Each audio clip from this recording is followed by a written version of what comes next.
Time to stretch. Settle in, look around the room. We have a lot of people online, I'm not surprised. See who's online. Say hello. Yeah. It's happy making to come here. I hope you guys feel that, to see the faces that we know and love. Welcome to IMC Charlotte. I'm Thia and I'm your host for the evening. And we are on week 5 in a series on the Remembrances. And so this is our last remembrance, and the topic is karma tonight. It's a very interesting topic and one that we don't talk about that much. And you'll see I have a lot of visual aids. There is a large book of Tibetan art that's very much about karma, rebirth, and I encourage you to take a look at the cycles of birth and death. And in Tibetan art, you see that a lot, not so much in the Theravada tradition, but that's an amazing book, so I had to bring that tonight. And I'd like to open with a truth from the Buddha. He teaches us that when we cling to desired objects and outcomes, that we suffer. And I don't know about you guys, but I do this all the time, still, after years of knowing this. And when we do this, as we'll discover tonight, we generate karma. So the Buddha taught folks who were interested in freedom from this human condition of clinging and craving and generating karma. And his intention to teach was one of compassion. When he first became enlightened, he was like, they don't want to hear what I've got to say because it's too complicated and it doesn't sound, well, the 5 remembrances, they kind of sound like a bummer when you first hear them. And then you begin to see that they're not that at all. So he declared that his intention was one of compassion. He wanted to show us how craving and clinging always brings suffering. And so he taught us to see these causes of suffering. And now we know that we have a choice to experience less suffering, but it's just not that simple. I don't know about you guys, but I'm getting some pretty tempting things showing up in my email, like a new luggage set that I'm lusting after, and things that I don't really need, but they're 30% off, right? It never ends. The Buddha pointed out that there's a potential abyss of suffering that lies right on the other side of this seemingly innocent life of joys and wanting things and having things. It's kind of an innocent ignorance, but not for us in this room, because we're learning differently. But we can live a life that is completely caught up in sense desire and in acquiring a life of really strong opinions and cravings, and all of this is for the benefit of building a self-image that we're comfortable with and that we feel good about projecting to others. This props up our ideas around being. But the problem is we're mostly doing instead of being. And so I, for one, happen to be pretty good at this, unfortunately for me, which is why I make such a good student, I think. It's like, how do I change this? The teachings of the remembrances from the past 4 weeks are one of the tools that the Buddha gave us to see how to lessen the suffering of craving for things and self, and to see that if we choose wisely, we can reduce suffering and create better karma for ourselves. Some people feel that these are pessimistic or harsh teachings because they talk about growing old, having ill health, not being able to escape dying, being separated from those that we love. But behind the teachings is the intention of kindness. We just need to look at things that are real and true to begin to prepare ourselves for inevitable happenings so that we can have a good life and laugh when it happens. It's like okay, now it's my turn, right?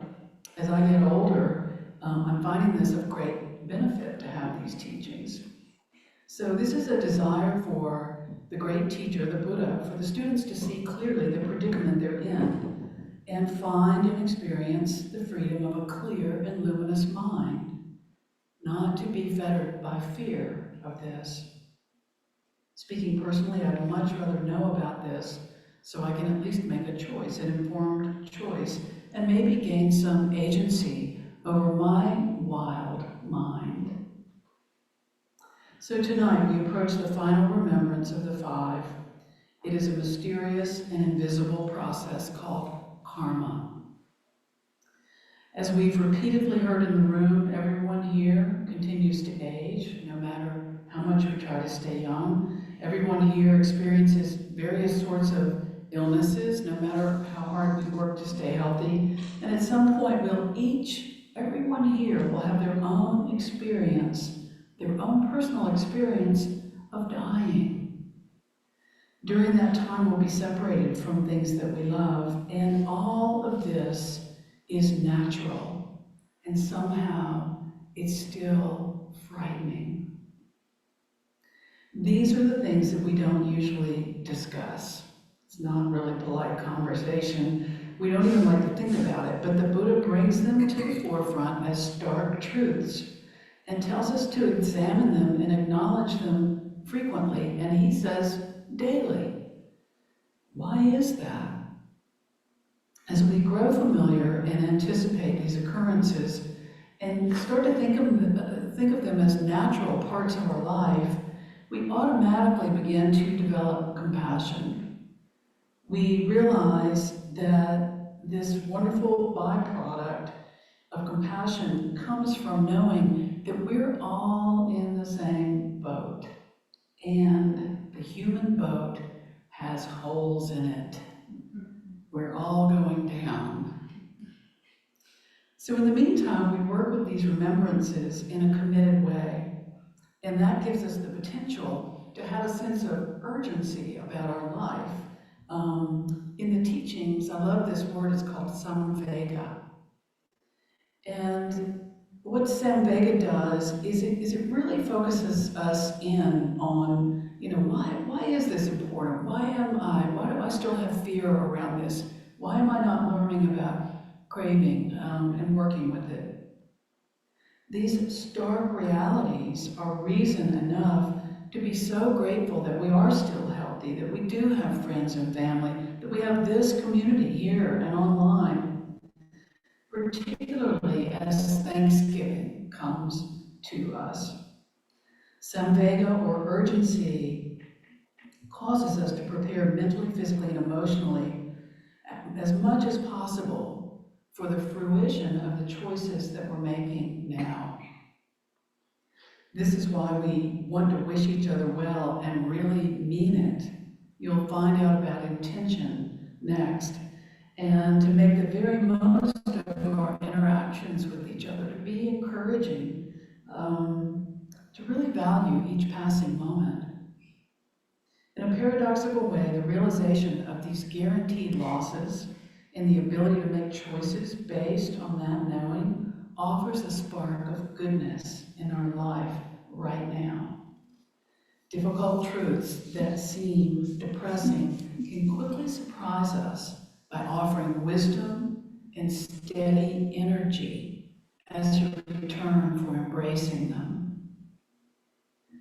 So, we turn now to the fifth or last remembrance, pronounced karma in Sanskrit, from the Hindu teachings, and kama from the Buddhist or Pali language. No matter which of these terms we use, this is a complex topic. It's connected to the theory of dependent origination, and I brought handouts which I deliberately haven't given you because I don't want you to sit here and read them. It's very interesting, and I encourage you to come up and get one, please. And if you'd like to have one in your online, please chat your email into the chat box, and I'll email you this handout on dependent origination, which is how things come to be, how we come to be. There's also the cycle of birth, death, and rebirth, which is known as samsara, and that is what this is a painting of. These all come from the teachings of the Buddha. So don't be too concerned with these. We're just going to focus on karma, but it is definitely connected. All of these things are very interwoven. So I think it's good to know if somebody mentions dependent origination, at least you've heard it before, right? You don't have that blank look of, what is that? So what I'm telling you tonight comes with certain caveats. I need to tell you that the Buddha repeatedly warned that karma is hard to understand, and it's a very subtle thing to experience. We can basically only guess at it. Its reach and maturation is a mysterious process involving very long cycles, sometimes, of samsara, or birth and rebirth. The Buddha said he had experienced this personally. He had seen his many, many lives and their subsequent karmas. And he came into the fulfillment and eradication of his own karma through cleaving closely to the teachings that he gave us, the Eightfold Path. And he attained the deathless realm. So once he died, he was not reborn. And so there would be no more death for him. He attained nibbana, which means extinguishment. It's commonly called nirvana. Again, the Pali and the Sanskrit. So the Buddha wrote much about karma, but every time he warned repeatedly, and he said literally that it can make a person crazy to try to figure this out. So we're going to try to figure it out. We're going to touch into it.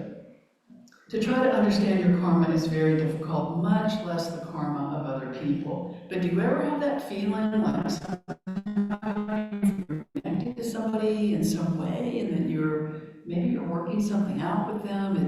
I've had that feeling before. There's some sort of dance going on that's way bigger than you're able to put your finger on.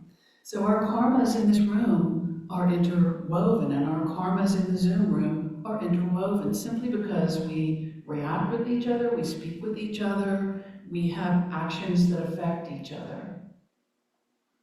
So we're in each other's lives. So if parts of this talk don't make sense, don't worry. One day they might. It could resurface when you need it. The second caveat is a condition or a request that we suspend disbelief. I know that everyone does not believe in rebirth, which is different from reincarnation. But these are the teachings, that there are cycles of birth, death, and rebirth for many, many lifetimes. And so this is a closely linked concept in karma, and I can't talk about it without talking about rebirth. So for the next 15 or so minutes, just consider that rebirth is possible, and that dependent origination is the process of us coming into what's called the conceit of I. It's the being, it's the feeling that I am somebody.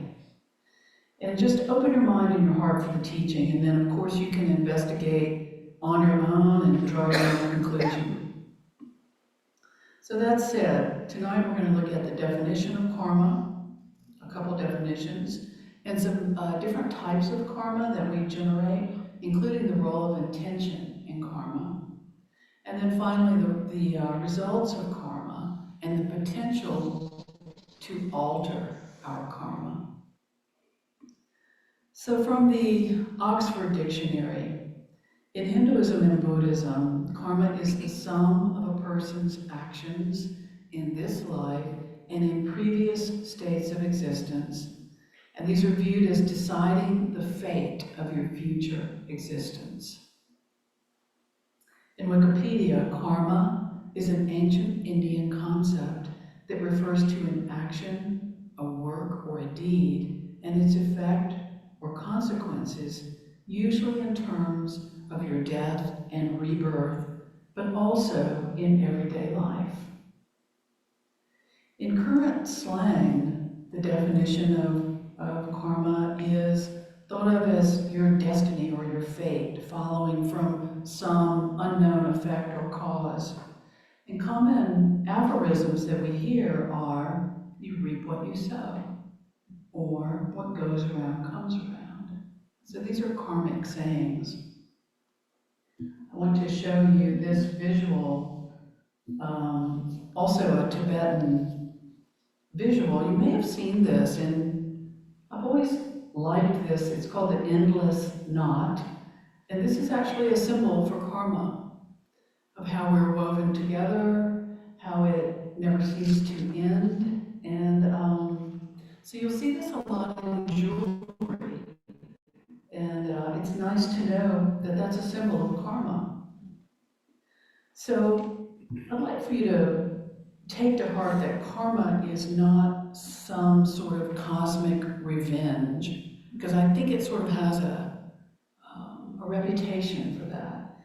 It's not retribution, even though it can occur that way, but it's simply a natural response that follows an action or a cause. Like if I held this cup and opened my hand and released it, the natural cause would be for it to fall and possibly break and spill the water. This is where the term the law of karma comes from. I don't think the Buddha ever said those words, the law of karma. I could not find that. But certain things simply follow other things. The Buddha was privy to the long view of this, and most of us are not. He had amazing visions and insights when he attained enlightenment. But a simple way for us to think of karma is cause and effect, the law of causality. When causes and conditions are right, a mango seed will always yield a mango tree, and that mango tree will in turn yield more mangoes. And it kind of looks like this. It just keeps going in that way. Karmic effects might unfurl quickly, like you can see a certain plant coming from a seed, or just as often could take a complete lifetime or many lifetimes to come about. This is one of the things that simply cannot be known unless you are a Buddha. He called this an imponderable. So the Buddha defined karma as action driven by intention. And this is really important because intention, also translated as volition, it's like your will, can be defined as a mental factor that moves or urges the mind in a particular direction towards a specific object or goal, which then leads to future consequences. So intention, everything turns on intention here. Whether the intention manifests itself in deeds or words or thoughts, it's the intention alone that carries the karmic or ethical flavor. From the intention, in other words, you'll either generate beneficial karma, harmful karma, or neutral karma. The intention is the determining factor in the kind of rebirth that you may take in your next experience. And that's what this painting is showing, all the realms that you could be born into. So according to the Buddha Dharma teachings, every single thing that we do, think, and speak generates karma. So this is what stopped me in my tracks when I read that thoughts generate karma. I don't know about you, but I kind of went, uh-oh. So that's something to really look at. So what types of karma can be generated? Our mental qualities are key in relation to these types of karma, since they're the precursor or the motivation to our actions, and they determine the ethical quality. So thoughts are extremely important. They can be considered both the precursor, the determining factor of the flavor of the karma, but also just a natural action of the mind. The mind just secretes thoughts constantly, and they are a kind of karma. This is why the Buddha says over and over and over, whatever a person frequently thinks about and ponders, this will become the inclination of their mind. You know, you can sort of like think yourself into a hole, and you can also think yourself out of a hole. So managing the mind is mostly what we're doing here, training the mind. That's why we keep coming back to the breath and keep coming back to the body, is just to try to get some agency over this mind that does not want to bend to our will. To take it further, thoughts, speech, and actions that are motivated by non-harming, generosity, kindness, these kind of things create the potential for bright and beneficial karmic ripening in our lives now and in our future lives. Thoughts, speech, and actions that are motivated by anger, greediness, and delusional thinking carry the seeds for dark or negative ripening to unfold in the person's life now or in the future, or both. And so you've heard that term instant karma. Sometimes, you know, somebody does something really bad and you immediately see them, you know, fall in with a bad crowd and start having a bad life, and it was just like, wow. And you can see the reverse happen. But John and I were talking on the way here, and he said, and sometimes people are really good and do everything right, and things don't seem to go their way. This is why the Buddha says we can't figure it out. The third type of karma is karma that's both dark and bright, and most of us, that's what we generate. We do good things, we do not so good things, you know, we're kind, and then we do something kind of mean, and so, you know, we're trying to stack the good so that it's heavier than the bad. A fourth kind of karma is neither dark or bright. It's known as neutral karma, and it's kind of considered innocent. And a simple example of this would be if I drink several glasses of water, I will need to visit the bathroom. That's just cause and effect.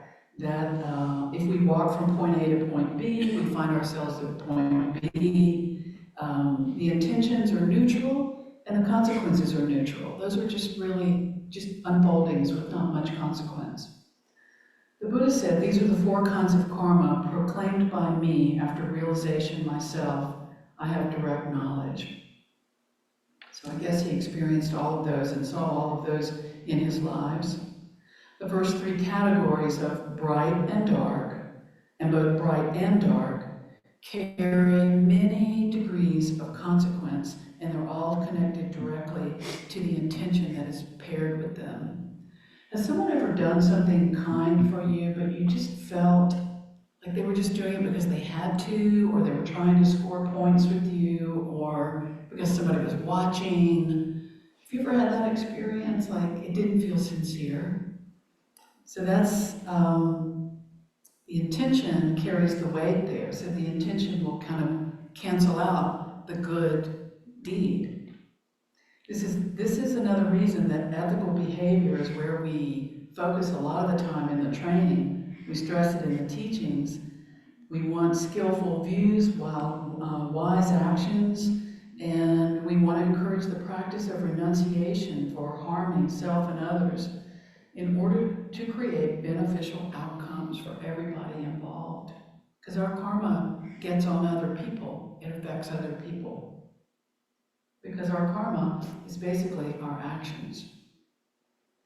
So we're warned not to practice goodness simply to reap the benefits, because this is a form of greed. So our intention is skewed, see, towards some kind of greed. So keep coming back to look at your intention. But if we genuinely have heart energy and head energy that's invested in doing the right thing for everybody involved, after we kind of consider all the outcome, then we'll be motivated from generosity.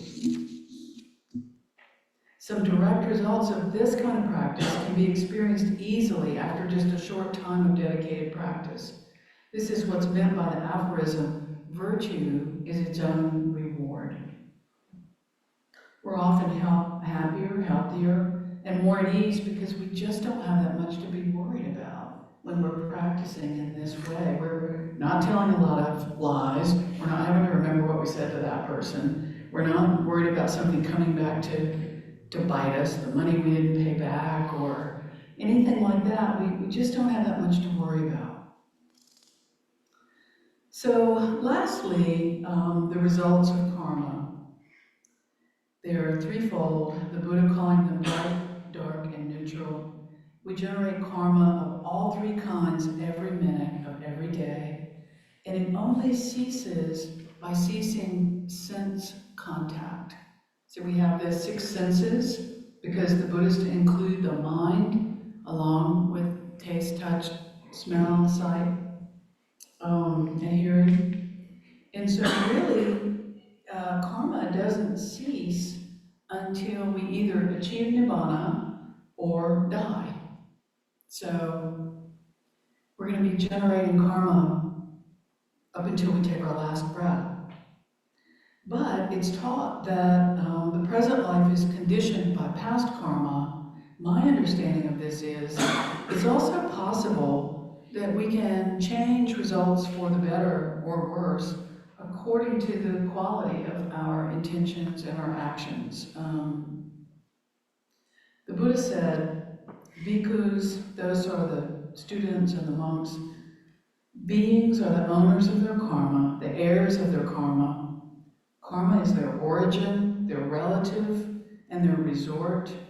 Whatever they do, good or bad, they are its heirs. So we really do reap what we sow. In closing, why might this have been chosen as the final of the 5 remembrances? I think it's because what we say, do, and even think truly matters. It all has the potential to ripen into benefit or harm. I'd like for you to close your eyes for a minute.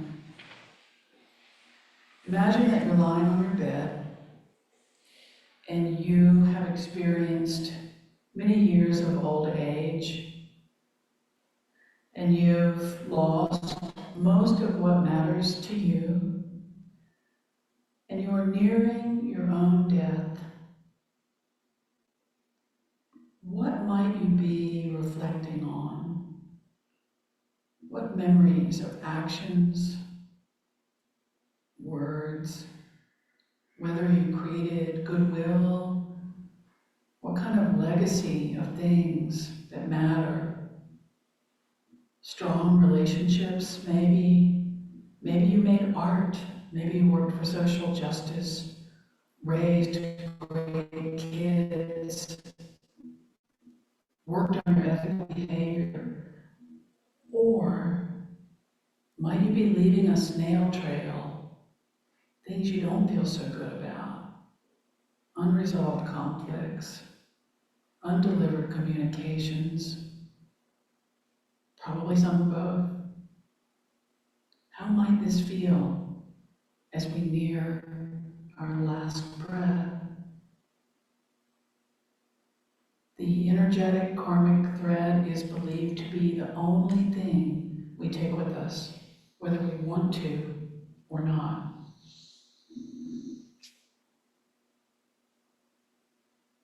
Please open your eyes. We'll end with the good news that we can get busy affecting our karmic thread right now.